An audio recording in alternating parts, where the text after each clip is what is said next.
Hello, আসসালামু আলাইকুম everyone. কি অবস্থা সবার? আশা করি সবাই অনেক অনেক ভালো আছেন। আজকে 15 জুলাই 2025, রোজ হচ্ছে মঙ্গলবার। এবং আপনারা দেখেছেন গত সপ্তাহে যে পরিমাণ পাসপোর্ট ডেলিভারি দিয়েছিল তার থেকে কিন্তু এই সপ্তাহে পাসপোর্ট ডেলিভারির সংখ্যা অনেকটাই বেশি। আজকে ঢাকা ভিএফএস গ্লোবাল নাফি টাওয়ারের সামনে সকাল থেকেই প্রচুর পরিমাণে মানুষের সমারোহ ছিল।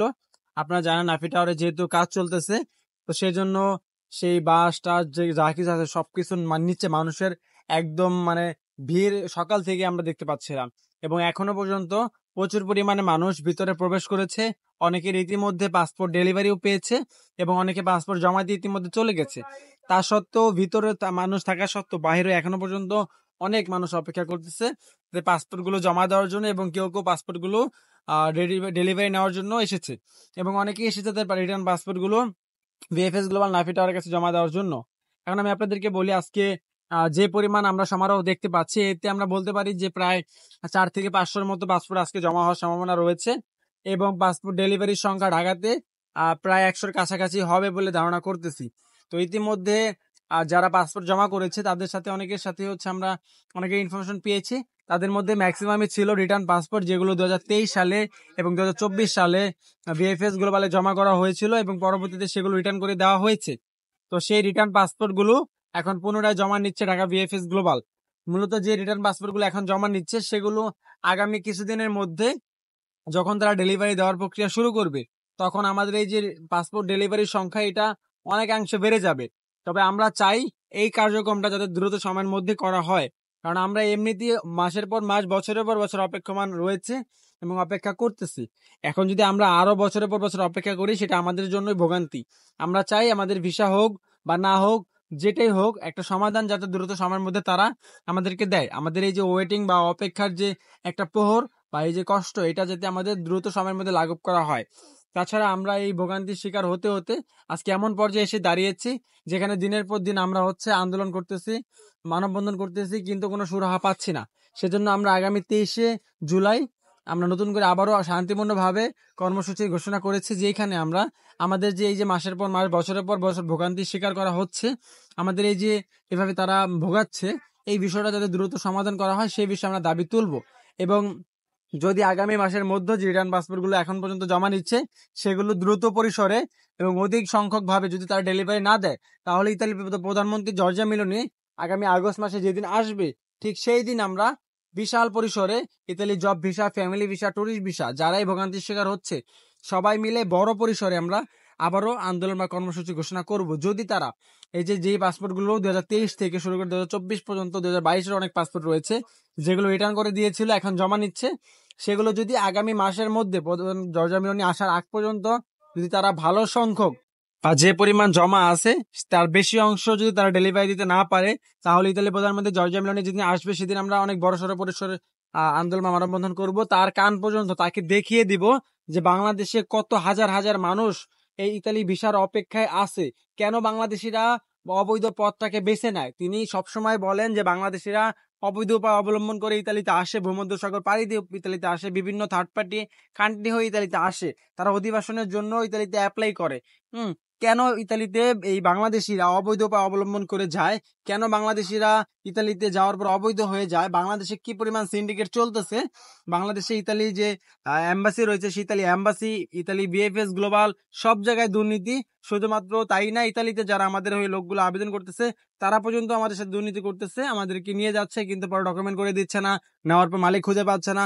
আমরা এই বিষয়গুলো, আমাদের ভোগান্তির শিকার হচ্ছে সাধারণ পাবলিকরা, এই বিষয়টা তার কান পর্যন্ত পৌঁছে দিব যাতে তিনি এই বিষয়ে পদক্ষেপ নেন এবং ইতালি এম্বাসিকে চাপ দিয়ে আমাদের ভিসাগুলো দ্রুত পরিসরে সমাধান করার চেষ্টা করেন। আমাদের এই ভিসাগুলো দেওয়ার কথা ছিল 3 মাসের মধ্যে, সেখানে 3 বছর হয়ে যাচ্ছে, তারপর আমরা ভিসা পাবো কি না পাবো সেই বিষয়ে কোনো সুরাহা পাচ্ছি না। অনেকের ক্ষেত্রে দেখা যাচ্ছে তাদের যেগুলো যেহেতু 2 মাস, 1.5 বছর, 2 বছর পার হয়ে যাচ্ছে, সেক্ষেত্রে অধিক সময় পার হওয়ার কারণে মালিক পক্ষ তাদেরকে নিতে চায় না, সেক্ষেত্রে তাদের ভিসাগুলো রিজেকশন হয়ে যাচ্ছে। এই ক্ষেত্রে মানুষরা 2 বছর সময় অপেক্ষা হলো, তারা সামাজিকভাবে এবং আর্থিকভাবে অনেক ক্ষতির সম্মুখীন হচ্ছে। তো এই বিষয়গুলো যাতে দ্রুত পরিসরে সমাধান করা হয় সেই জন্য আমরা বিনীতভাবে আবেদন করতেছি ইতালি এম্বাসির কাছে। যদি তারা পদক্ষেপ না নেন তাহলে আমরা ইতালি জর্জিয়া মেলোনি আসলে তার কাছে হচ্ছে আমরা এই বিষয়টা আবেদন করবো ইনশাল্লাহ।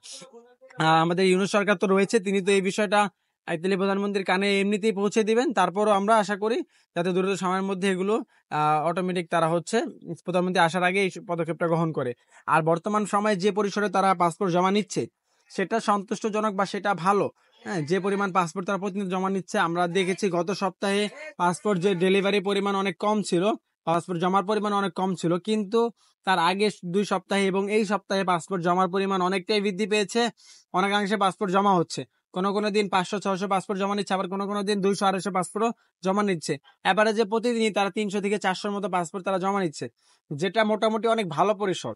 হ্যাঁ, কিন্তু এই পাসপোর্টগুলো যাতে দ্রুত সময়ের মধ্যে ডেলিভারি দেওয়া হয় আমরা সেই বিষয়টা নিয়ে আকুতি জানাচ্ছি। কারণ যে পাসপোর্টগুলো তারা জমা নিচ্ছে সেগুলো রিটার্ন পাসপোর্ট, আর রিটার্ন পাসপোর্ট জমা নেওয়া মানে হচ্ছে সেগুলো ভিসা পাওয়ার যোগ্য, সেজন্যই তারা জমা নিচ্ছে। এখন এই যেগুলো ভিসা পাওয়ার যোগ্য এই পাসপোর্টগুলো যদি একটু দ্রুত সময়ের মধ্যে কার্যক্রম পরিচালনা করা হতো তাহলে এই যে আমাদের এই ভোগান্তিগুলো দ্রুত সময়ের মধ্যে নিরসন হয়ে আসতো। তো সেজন্য আমরা খুব দ্রুত সময়ের মধ্যে যাতে এই যে ভোগান্তি নিরসন করে এই পাসপোর্টগুলো ডেলিভারি দেওয়া হয় সেই বিষয়ে আমরা অবশ্যই আবেদন করতেছি। আশা করি খুব দ্রুত সময়ের মধ্যে এগুলো ডেলিভারি দিবে, কারণ যেগুলো জমা নিচ্ছে নতুন করে সেগুলো তো আর মাসের পর মাস আটকে রাখতে পারবে না, কারণ সেগুলো তো ভিসা হওয়ার যোগ্য বলে সেগুলো ডেলিভারি তারা নিয়েছে। এখন দেখা যাক পরে অবশেষে কি ফয়সালা হয় বা কবে এগুলো ডেলিভারি দেয় সেই বিষয়টার জন্য আমরা অপেক্ষা করতেছি। তো ভিউয়ার্স, এই ছিল মূলত আজকের যে পাসপোর্ট ডেলিভারি এবং জমার আপডেট সেই বিষয়টা, এবং আমাদের যে কষ্টগুলো বা ভোগান্তিগুলো সেগুলো বিষয় নিয়ে আমি আলোচনা করেছি। এছাড়া সিলেট এবং চট্টগ্রাম ভিএফএস গ্লোবাল থেকেও অনেক বেশি পরিমাণে পাসপোর্ট তারা জমা নিচ্ছে এবং ডেলিভারি দিচ্ছে। তো সিলেট ভিএফএস গ্লোবাল থেকে আজকে পাসপোর্ট ডেলিভারি সংখ্যা এত বেশি না হলো মোটামুটি ভালোই তারা হচ্ছে জমা নিচ্ছে। এবং ডেলিভারির কথা যদি বলি, আজকে ইতিমধ্যে প্রায় 20 থেকে 25 জনের মতো ইতিমধ্যে সিলেট ভিএফএস গ্লোবাল এসেছে, আরো হয়তো বা অনেকে আসবে। আর চট্টগ্রাম ভিএফএস গ্লোবাল থেকে আমরা এখনো পর্যন্ত কোনো তথ্য পাইনি। তবে ঢাকা ভিএফএস গ্লোবাল থেকে আপনারা ইতিমধ্যে হয়তোবা নিউজ পেয়েছেন যে অনেকেই ইতিমধ্যে পাসপোর্ট ডেলিভারি পেয়েছে।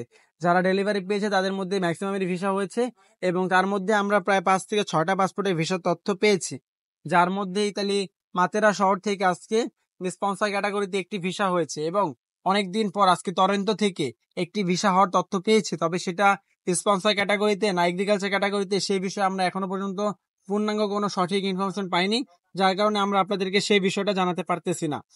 আর এছাড়াও আজকে ইতালির নেপোলি থেকে এগ্রিকালচার ক্যাটাগরিতে এবং স্পন্সর ক্যাটাগরিতে একটি একটি করে 2টি ভিসা হয়েছে, এবং সেই 2টি ভিসাই 2023 সালে ফ্লোসিতে আবেদন করা হয়েছিল, সেগুলো ইতিমধ্যে তারা ডেলিভারি দিচ্ছে। আর এছাড়া রোম শহর থেকেও ভিসা হওয়ার তথ্য পেয়েছি একটা স্পন্সর ক্যাটাগরিতে। তবে আমরা হচ্ছে সেটা কোন শহর মানে কোন সালে আবেদন করা হয়েছিল বা কবে জমা করা হয়েছিল সেই বিষয়ে কোনো তথ্য পাচ্ছি না। কিন্তু আমি আপনাদেরকে একটা বিষয় বলি, সেটা হচ্ছে 2024 এবং 2025 যে পাসপোর্ট গুলো তারা ডেলিভারি মানে জমা নিয়েছিল সেগুলোর ভিসা কার্যক্রম ভালো পরিমাণে হচ্ছে, তবে 23 গুলো হচ্ছে তবে কিছুটা কম মানে হচ্ছে। তো যাই হোক, এই ছিল মূলত আজকের আপডেট। আজকে কি পরিমাণ পাসপোর্ট তারা জমা দিবে এবং কি পরিমাণ পাসপোর্ট তারা ডেলিভারি দিচ্ছে সেই বিষয়টা আমি আজকের এই ভিডিওতে আপনাদের মাঝে তুলে ধরার চেষ্টা করেছি। যদি ভিডিওটি ভালো লেগে থাকে অবশ্যই ভিডিওতে লাইক করে দিবেন এবং চ্যানেলটি সাবস্ক্রাইব করে পাশে থাকা বেল আইকনটি বাজিয়ে দিবেন। ধন্যবাদ সবাইকে, দেখা হবে পরবর্তী কোনো এক ভিডিওতে। সে পর্যন্ত সবাই ভালো থাকবেন, সুস্থ থাকবেন এবং অবশ্যই আমাদের চ্যানেলটি সাবস্ক্রাইব করে আমাদের সাথেই থাকবেন। আসসালামু আলাইকুম।